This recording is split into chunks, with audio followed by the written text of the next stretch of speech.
కాంగరే బీజేపీకి సపోర్టింగ్ అని ఒక మాది కూడా తిరుగుతాడు, లేకపోతే ఇంకో పార్టీకి సపోర్ట్ అని ఇంకొక ఆయన తిరుగుతాడు, ఇంకో పార్టీకి బీసీకి సంఘం అని సపోర్ట్ తిరుగుతుంది.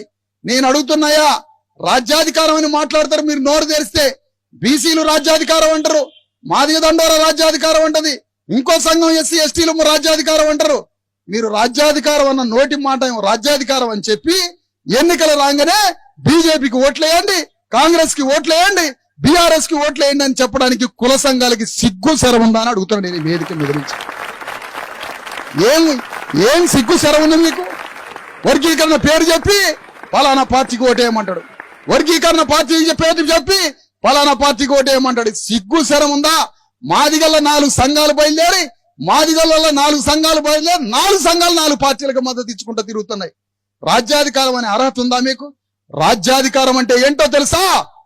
బీసీ ఎస్సీ ఎస్టీలమంతా ఒక్కటై మన ఓటును అమ్ముకోకుండా భారత రాజ్యాంగ అంబేద్కర్ సిద్ధాంతాన్ని, ఫూలే సిద్ధాంతాన్ని కాంశీరాముని గుండెల్లో పెట్టుకొని బరిగీసి అగ్రకుల రెడ్డి వెలమదొరల మీద ఆ రాజీ పడకుండా చివరి ప్రాణం వరకు యుద్ధం చేసి ముఖ్యమంత్రి మీద పీఠం మీద కూర్చోవడమే రాజ్యాధికార యుద్ధం. అలాంటి యుద్ధాన్ని వదిలిపెట్టి ఈ ఎస్సీ ఎస్టీ సంఘాలు